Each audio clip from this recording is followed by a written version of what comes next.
Christina, welcome to the show. I'm so excited you're here. I'm glad to be here. Thanks for the opportunity. No, absolutely. Today we'll be talking about kids uh, and kids and divorce. But before we get into that, uh, tell everybody a little bit about yourself, your background and kind of how you got to this point. Ooh, that's quite a story. I'm a child from a divorced family. My parents divorced when I was a teenager, and I'm also a bonus mom as well as a bio mom. So together, my husband and I have 4 kids together. So when you talk about the topic of divorce, I definitely have a personal and a professional interest in it.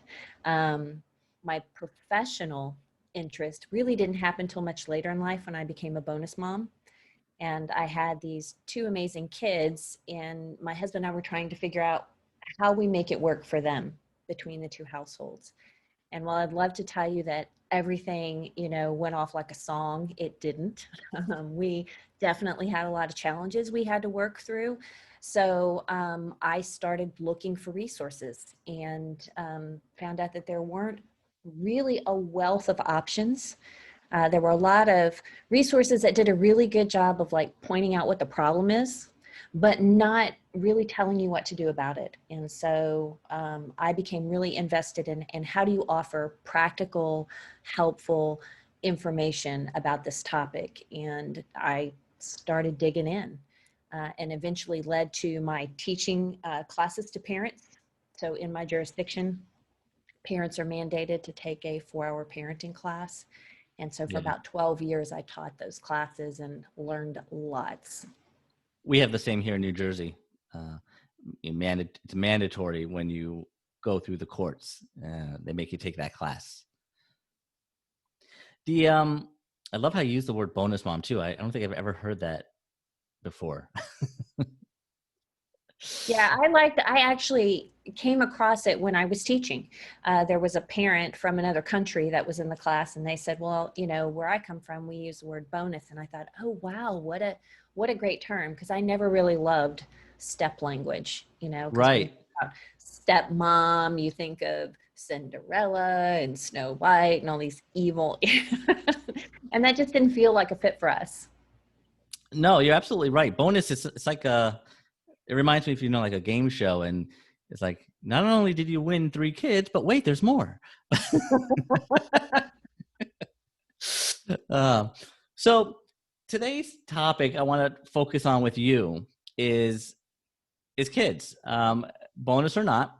But when we're talking about divorce, and children, it's a really, I don't know what the word is I want to use, but delicate. I'll go with that. Um, you know, line that parents walk in, and how to talk about divorce with kids. How to communicate certain parts of the process. So let's dive into that a little bit. I mean, what would you Sure. say, is the number one concern that most people have when talking to children about divorce? I think the biggest concern parents have is, what do I say? There's you don't get a guidebook when you file your petition that says, here, this is, I wish you did, but here's what you need to say and here's how you need to say it. Parents really struggle with, what do I say? And they're so worried about it that there's like 2 pitfalls that they can fall in. One is saying too much and the other is not saying enough. And so when you talk about it being a delicate balance, that's right on the money. We really need to strike that sweet spot where we give kids enough information to understand what kind of change is happening in the family, but not so much that they are emotionally overwhelmed or that they feel caught in the middle. Yeah, absolutely. And how do you know, kids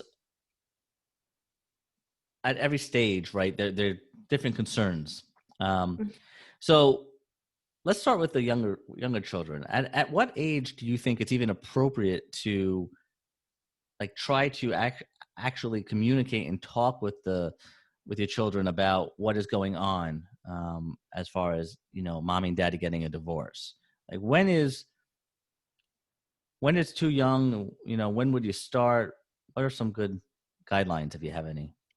Well, so I would say you start using the language right away, regardless of how old your kids are. And that might sound a little crazy, oh, I've got an infant, Christina. Why would I be, talking about divorce? But just helping yourself get in that mind frame and that you stay consistent with your children in the language that you use. So if your 2-year-old is transitioning from your home to mom or dad's home, you say, okay, now is your time with mom. Now's your time with dad. You're going to be at dad's house. We're going to have parenting time there. Mom and dad live in different homes.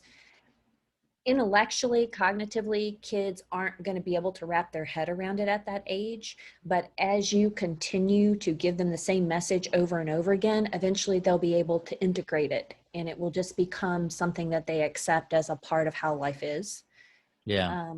And so I say, you don't hold off and wait for this magic age to go, oh, by the way, ta-da, you're living in 2 different homes and we're divorced.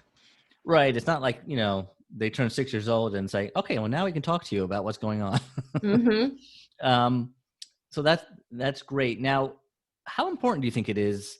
I mean, this sounds like an obvious question, but I wonder, like, how important is it that both parents, if they're living in separate places, Mm-hmm. um, are giving the children similar routines, or they have similar approaches to parenting, whether it's with young children, keeping them in a routine where you have dinner, let's say at 6:30 and go to bed by 7, like that sort of thing. Is that, in your mind, does that play a big factor in how the kids adjust? Well, I would say when parents can get on the same page about those big ticket items, that's certainly ideal. Of course, Sure. Yeah. that makes it easier for kids. But it's also not a complete deal breaker if you're not in chapter and sync on every single thing. In order to be a good co-parent, you don't have to do things exactly alike. But what you do want to do is make sure that when children are with you, they know what to expect, so that you're very consistent in your household, that you set up predictability for kids so that they feel secure. And when there are big differences between the household, that you allow different to be different. See, parents often get caught in the trap of trying to control each other. Well, you need to do it this way. You need to put Brittany to bed at 8:30, because if you don't, that's a wrong thing to do. And so let's say dad isn't putting Brittany to bed by 8:30. So the mom says, well, Brittany, at 8:30, you need to go to bed. You need to put yourself in bed because dad's not able to do it. He's just not good at parenting. And so then it becomes where we're making judgment calls about each other. And that's when things get really complicated for kids. So if you're not on the same page, do your best not to be judgmental or critical, allow different to be different, and just stay consistent with what you do in your household. Yeah, and you never want to put the children in the position of having to make a choice like that, and making their own guidelines based on what one parent says they should be doing. Um, it's funny, like, as an attorney, when I was representing people, one of the most common issues that I would come across is, one parent who had primary custody, and the other parent, let's just say mom had primary custody, and dad saw the children every other weekend, just for Mm-hmm. this example. Um, One of the primary points of conflict I would see as an attorney is, mom, every time the child was with dad, they would call him Disney Dad, because Oh, he yeah. would do all the fun things, and no discipline. And it was kind of, of course, who wouldn't love that, right? So the mom, which I could understand, would get frustrated, and because there were like two separate lifestyles, and which one do you think the child would gravitate to? So, like, have you ever dealt with that type of a dynamic? Oh my goodness, if I had a penny every time. Yeah, that's a huge one for so many families. And a lot of times parents really shoot themselves in the foot. Okay. So you may have a parent who is what you call the primary parent. Um, And I refer to parenting relationship a little bit differently. So you have like one parent that's the on-duty parent, the Okay. one who's taking care of the homework, making sure they're eating supper, getting to bed, getting to school every day. And then you have the off-duty parent, and that's the parent who's still playing a supportive role, but it's kind of like being in a game, right? So if you're at a football game, not all the players are on the field at once, right? Right. You have one set of that goes and they're in the game, and the others are on the sideline. They're kind of cheering on the team and watching the game and adding and assisting where they can. And then at some point there's a switch, and the team that's on the field comes off and the other one goes on.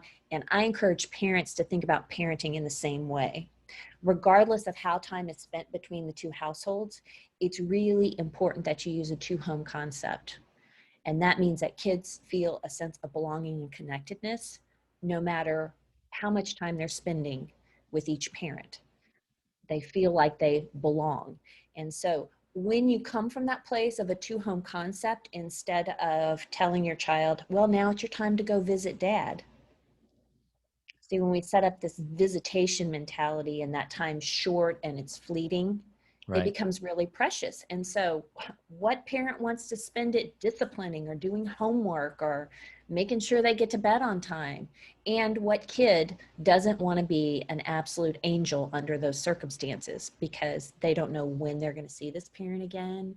They only have this much time, so everybody tends to be on their best behavior.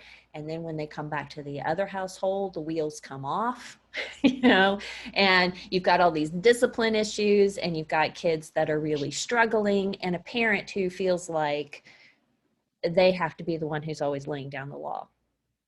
Right. So maybe we can talk about this little two home concept a little more because I like it, and I haven't really heard it in those terms before, but of course it makes perfect sense. Now, I can relate to the football analogies because, well, I guess I'm a guy, and so I like football. Well, that's a stereotype, but I do like football. But so with the people, like you said, coming on and off the field, so that's usually the offense is one group of people, the defense is Mm-hmm. another group of people. They play at separate times for the most part. So how does that correlate to a parenting and two home setup? Can you talk about that a little more? Sure. So instead of on duty and off duty parents being specific roles that never change, they're actually interchangeable. So the on duty parent is the parent that's with the child in the moment. Right. And that may be, you know, through the week, Monday through Friday. And then it switches, and the on duty parent is the parent that picks up Friday evening and has the kids until Monday morning.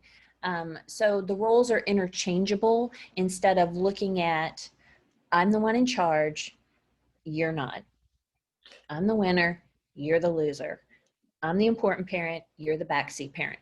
Because when we get into those fixed roles of you're the custodial parent, you're not, we attach lots of meanings to that. And so you Right. have one parent who feels like they have all the responsibility, and you have another one that's really worried about losing their influence in a child's life and losing their relationship. And so then the struggle starts between parents.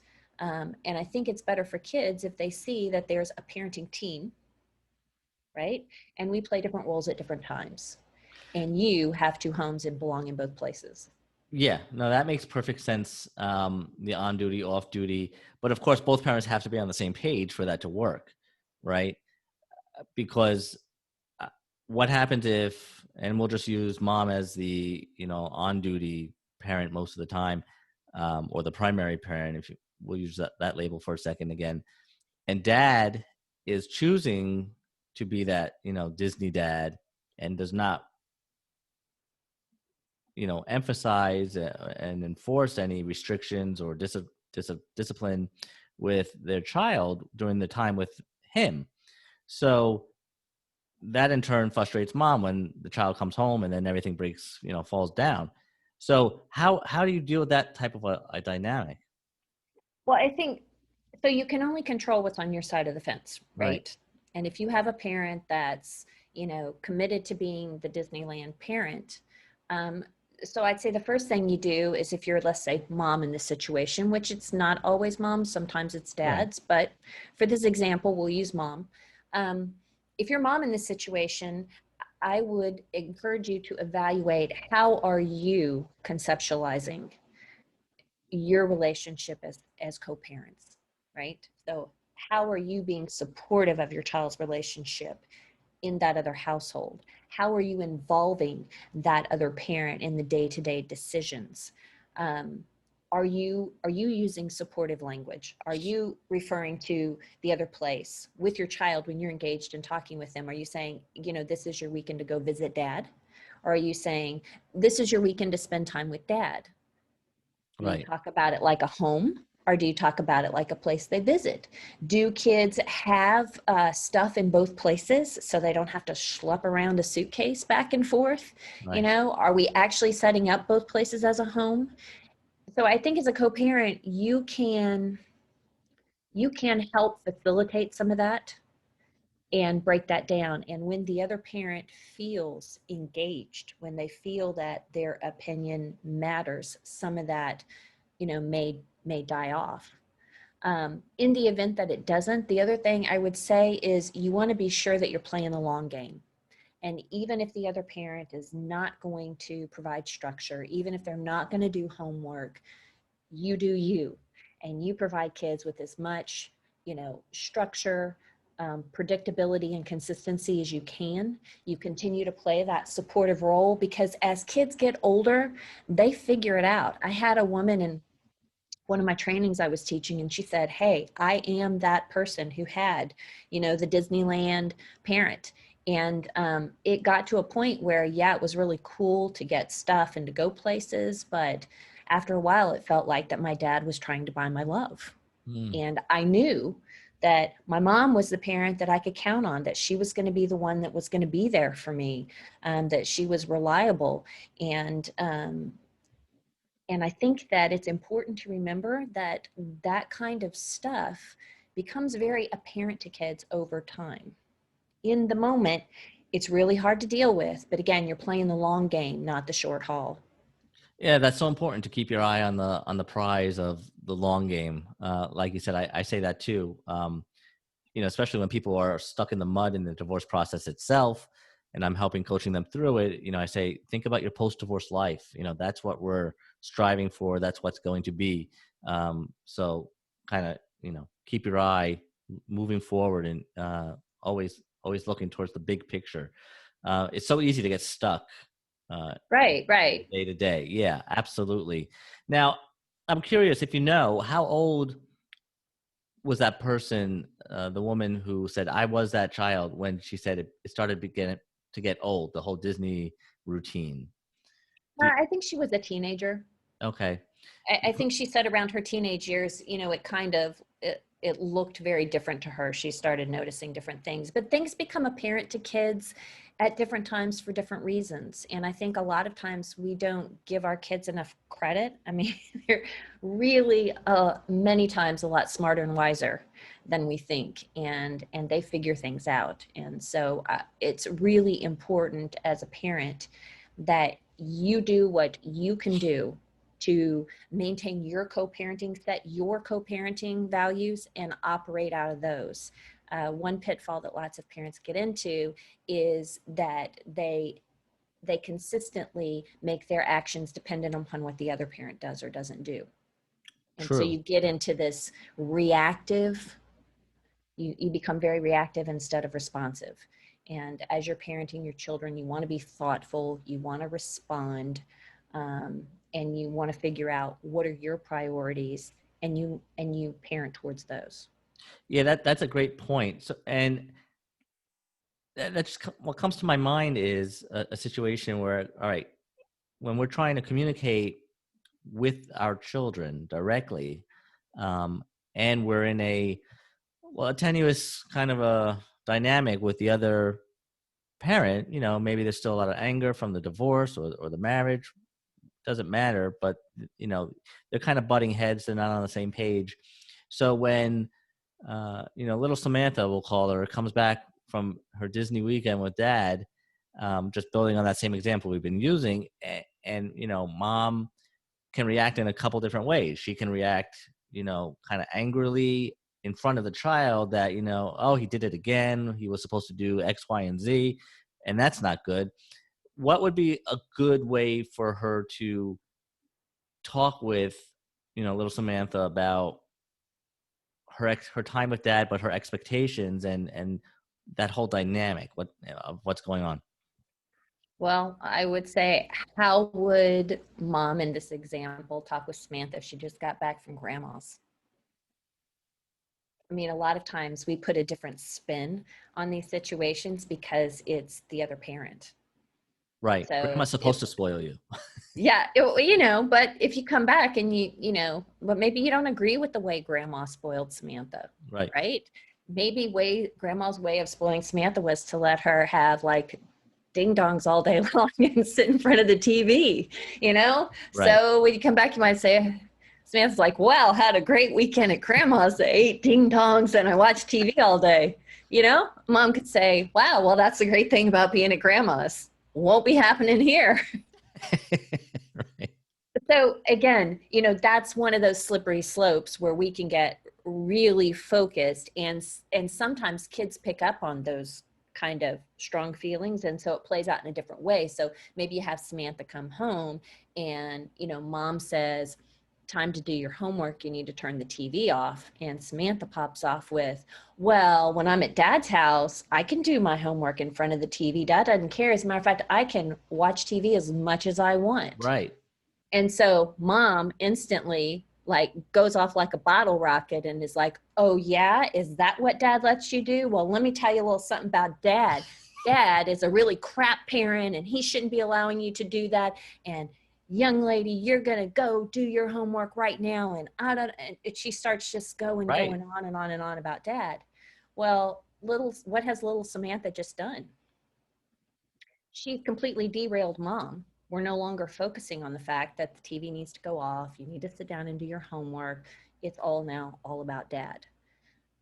Where No. instead, Right. yeah, mom could take a more thoughtful approach and she could say, oh, wow, I bet that was a lot of fun that you get to do your homework in front of the TV. Here in this house, we do things a little bit different. In this house, you need to turn the TV off and you need to go do your homework. Now get to it. Right. No drama, no talking about dad, no making comments on what a crap parent dad is. You just stay focused on the fact that Samantha needs to do her homework. And in this house, this is how it's done. And it's so important not to disparage the other parent in front of the children like that, because I mean it's just so in their face, and inappropriate on every level, really. But if the children or the child comes home, and not just from one visit, but over time, you get the sense that dad, and we'll just keep using that dynamic for now, dad is, let's say, disparaging mom when Samantha's with him. And then that, of course, is influencing how Samantha feels about mom, on a little level. How would you coach mom to talk with Samantha about that? Sure. So bad mouthing is a huge issue, and I see it happen in both directions all the time. Sure. I see it happen with moms and I see it happen with dads. But basically, kids are hearing things very negative, critical, judgmental, sometimes dishonest. Maybe they're not accurate Right. things that they're hearing. And they get access to adult information. And so I think it's really important for parents to remember, first and foremost, that when you fight fire with fire, kids get burned. So let's say we go back to Samantha, but just for the sake of making a little difference, let's say mom's doing the bad mouthing, Okay. and Samantha comes to dad and says, hey dad, mom said that the divorce is all your fault. You weren't a very good provider. You were really sloppy. You weren't a good husband. And so she didn't really have any choice. Right? So dad is standing at a crossroads right there, and he has to make a decision. So let's say he takes one direction. He says, oh, really? Well, is that what mom had to say? Well, let me tell you a little something about mom, Yeah, it's fire with fire. Yeah, she flirted with everything that on the block that had a pulse. She didn't cook dinners well. She wasn't a good person to be married to, and she has horrible habits, and she's late all the time, and she spends too much money, and on and on and on. And so little Samantha gets loaded up with all kinds of information. Yeah. Now, what does little Samantha do with this information? She makes the beeline right back for mom and says, hey, mom, dad said, you flirted with everything on the block that had a pulse, right? And so mom then says, oh, did he really? Well, let me tell you. Yeah, it escalates on both sides. So it never really ends. And this kid is caught in a no-win situation between two people that she loves. So if we like roll it back, and let's say that Samantha has just shared a bunch of facts with dad again, and now dad makes a different choice. He decides not to fight fire with fire. And he says, oh, wow, sounds like mom's feeling pretty upset with me. What do you think about what she said? I'm really sorry you had to hear that. Sometimes when adults go through a divorce, their feelings get hurt, they get really mad, or they get angry, and they might say things to try and hurt the other person's feelings. If mom, let's say mom rolled out some stuff and you don't feel like there's a grain of truth in anything she said, doesn't mean you have to roll over. You can say to Samantha, I don't really agree with what mom said. I have a different opinion. Right. And But it without ends getting into the details. and it ends there. And you Right. really focus on helping your child process those feelings about hearing what they heard instead of trying to, tell your side of the story, set the record straight. You really want to focus on your kids. Gosh, how did that feel for you? That must be really confusing when you hear your parents say two different things. Yeah. That's a great tip. In that example, more often than not, in your coaching, who would you be coaching, dad or mom? I would say my practice is 50-50. I coach Okay. as many dads as I do moms. And I've had just as many with the dealing with the bad mouthing on both sides. Right. But so have you coached people who are the bad mouthers, we'll call them, in addition to the ones who are being bad mouthed? I would say that I would say that somebody's that is deeply embedded in that kind of behavior is probably not seeking out somebody like me. Right. I was going to say that A, will they admit it to you? And right. B, I can't imagine somebody being proud of Right, conducting right. themselves that way. But right. So more often than not, you're helping somebody deal with that kind of conduct. Right. But I will say that there are parents, really good parents that I've coached, that even when you're very well intended and you're trying to do the very best you can, it's such a slippery slope. Like you can easily slip up in lots of very small ways. And it's not that you're blatantly bad mouthing the other parent, Right. but you may make some statements, or when your child says something about the other parent, you don't respond to it at all, like you ignore it, like you never even said it. Or let's say that Brandon has made a huge mess in his room, and mom walks in and says, Brandon, this room is an absolute disaster, you're just like your dad, you're so sloppy. you know Right. and so the whole aspect of bad mouthing or being judgmental or critical can happen in so many ways. And so I've had some parents that, like, when they understood it better, they went, ooh, oh wow, I better keep that in check. Right. No, yeah, absolutely. We're all human, and nobody's perfect. And there's definitely different levels of bad mouthing. There's right the inadvertent. Oh yeah, I probably shouldn't have said that. Versus the intentional. Oh, your dad is the one who's flirting with every other thing that walks. Comment. Um, so I definitely think that there's a difference there. Now we're running out of time, but I figured I'd kind of end with you on this note. When or what are some signs, if you can share with us, that you see when kids are in the middle of a contested divorce situation, um, where there's real damage being done to the children, to the point where perhaps something has to be done, and they have to be introduced to professional help in therapy or some other setting, versus normal, this is a divorce and this is how kids can act, and you should just communicate, try to communicate better. Are there any like certain signs that kids will show that would be big red flags? Well, I mean, there are certainly some very severe ones, and usually what you see with kids, especially younger kiddos, is big changes in their behavior. Hmm. So I encourage the parents to kind of look at what was your child's behavior like before the divorce compared to now. Where are you seeing the big shifts? So you might have had a kid that was really outgoing, and very energetic and talkative, and now they're very withdrawn and they're spending a lot of time in their room. You might have a kid that seems really sad most of the time, that they seem like they're really struggling.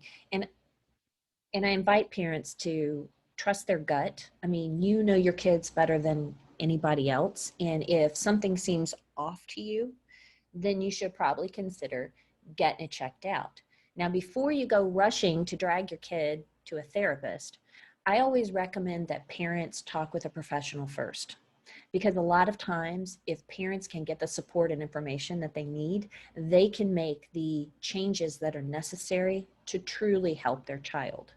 The other piece is that if you go talk to somebody first and get some feedback, and you decide that your child does need to have someone to talk to, then you get to vet them. You see if they're a fit, because I really believe therapists are a lot like shoes. Just because they look good doesn't mean they're a fit. Absolutely. So you want to make sure that you find somebody that's a good fit for your kids, that they have the kind of experience that you need, and that their personality type is one that's going to feel comfortable with your kids. So first get help, talk with somebody, you first, Right. and then make a determination about what might be the best way to move forward for your kids. Right. And of course, it's always better if both parents are on the same page as far as that goes. But I've also been on in the middle of, battles about whether Junior needs to go to therapy or at all. And Mhm. as an attorney, I always hated being in that spot, because again, people are supposed to be acting, in the best interest of the children. And I know that's a legal term, but just the idea of, it's not about you, it's about your children. Why wouldn't you want the best for them? And if you can't get on the same page for that, that causes just even more problems.